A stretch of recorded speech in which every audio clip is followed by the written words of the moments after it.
everyone. This has been Dunn, your AP Sensei, your comic book guru, and creator of Antarctic Press and such comics as Ninja High School, Warrior Nun, Mighty Tiny, Tomorrow Girl, and a host Kendra, and a host of other comic books. So, I asked myself, what's the point and purpose of doing stuff like this on YouTube? I could take the tact of trying to comment on the latest goings on in the world of pop culture and politics, all that stuff. But I find there's a lot of channels doing that already, and me adding noise to that is probably not really all that helpful. I mean, who cares what my opinion is anyway? There's an old saying that says opinions are like buttholes. Everyone has one, and they all stink. So, the purpose of this channel, I've decided, is to, impart some wisdom of the many years I've been running this company, being part of this company, being part of Antarctic Press and the comic book industry, and to hopefully, give you some advice. Take it for what you will, to make your life happier. I'm not saying that I'm totally satisfied with the way things are going, but hey, I'm fairly happy. I've got a good life, a good marriage. I've got a roof over my head. I can eat food, as you can probably tell, and just trying to make a living, doing things every day. But what I love about what I do is that I that I love it, first of all, and that I'm able to create and able to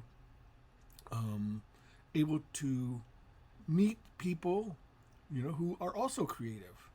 And that to me is the most satisfying thing about this whole thing. Now,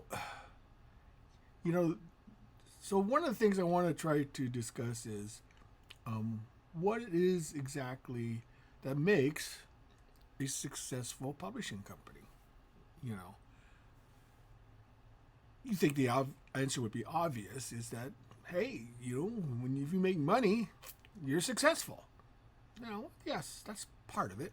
Yeah, you have to make a money in order to maintain, continued existence of your publishing venture. Unless you want to do it just for art's sake, which there are people out there who do that, who just want to just do a comic because they could either afford it, they have a vast wealth, or B, they derive some personal satisfaction in doing it. I am sort of like a little bit of both. I derive satisfaction in doing it, but I also realize that this is a company that needs to make money, needs to make a profit. And like I said, whenever there has been situations where the company has fallen on hard times, and believe me, we've had our share of rough patches in our 41 years of existence. There have been several times that we came very close to the edge, but somehow we were managed to pull back because you know what? We didn't give up. We prepared for the hard times. One of my favorite stories from the Bible is the story of Joseph, where he is sold off by his brothers to an Egyptian, slave owner, and he eventually works his way up, makes himself useful, makes himself valuable, and then when he's accused of a crime, he is thrown into prison, and he's able to interpret dreams. Where in one of the dreams, he's eventually brought to the Pharaoh, and the Pharaoh asks him what his dreams mean. Where he talks about 7 fat cows and 7, stalks of wheat, and then he tells him about the 7, emaciated cows and the dry stalks of wheat. And Joseph tells him that you gotta You're gonna have 7 good years and 7 bad years. So you have to prepare for the 7 bad years. And that's what the one thing that AP has done quite well is to prepare for disasters. You know, one of the things is that you have to realize is that, when you make a lot of money in whatever venture, it never lasts. Unless you're smart with it, unless you know how to manage your money. I often read that, how people get rich. They make more than they spend. It's just like losing weight. You have to burn more calories than you consume, and you'll lose weight. It's nothing simple. Nothing is hard to understand. It's the same with business. You don't spend as much as you make.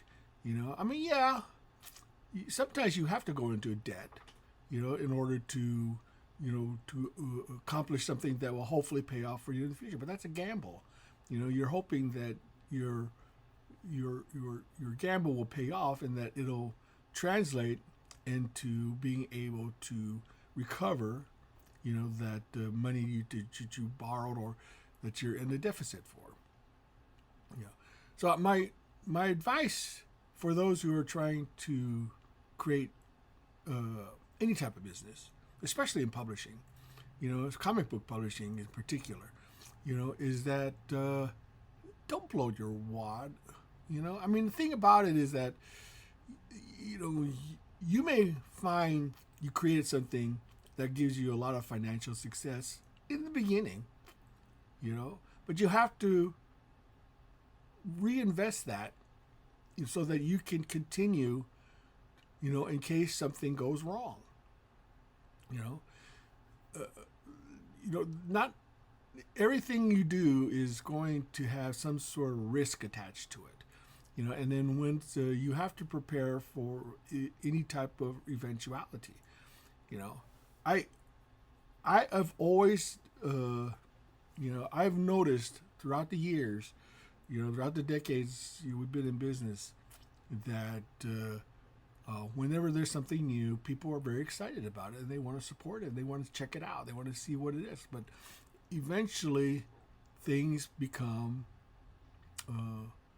unless you can keep up that momentum by creating things that people are still excited about, once they've seen what you've done and they made a decision whether to continue to support it or to abandon it, you have to be prepared for that outcome. I'm of the belief that the only way to maintain a publishing success is to put out product. That's your main goal, is to put out product. Hopefully the product is good, that it's good enough that you'll maintain a readership or a fan base that will continue to support it to the point where you can maintain, steady output. The worst thing you can do is to alienate any part of that readership, of that fan base. You do it by not doing your job of providing, entertainment to them, and to make them feel satisfied that their purchase was worth it. When you make promises you can't keep, when you don't deliver on time, when you create material that is substandard or subpar, people are going to eventually realize, I don't need to waste my money on this. I can, buy a Big Mac instead of this comic. And I'd be probably more satisfied with that.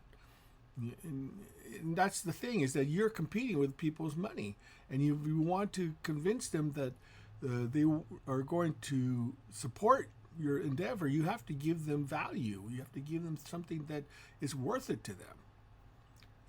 And the last thing you need to do is to spout, give your opinion. They don't care. People don't, they only care as much as whether or not you're insulting them or you're giving an opinion that's contrary. It just befuddles me why creators, of artistic creators take sides on any issue. I mean, people say, "Oh, comics have always been political." Yes, comic books have been political. I'm not going to debate that fact.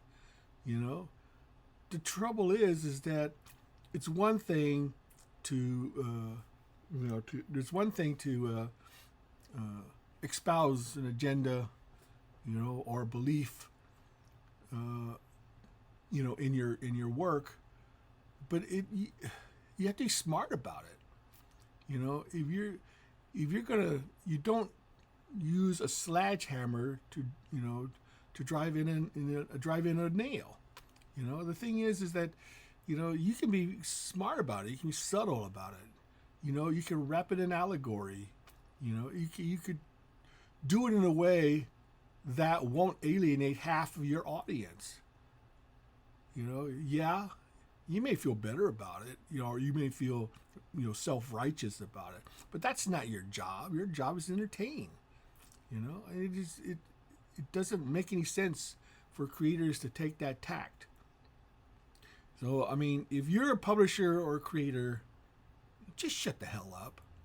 There's no reason for you to, let people, especially when you're taking a side that many people have very strong opinions on, and that you're alienating. Yeah, you might see success, but eventually that will wane.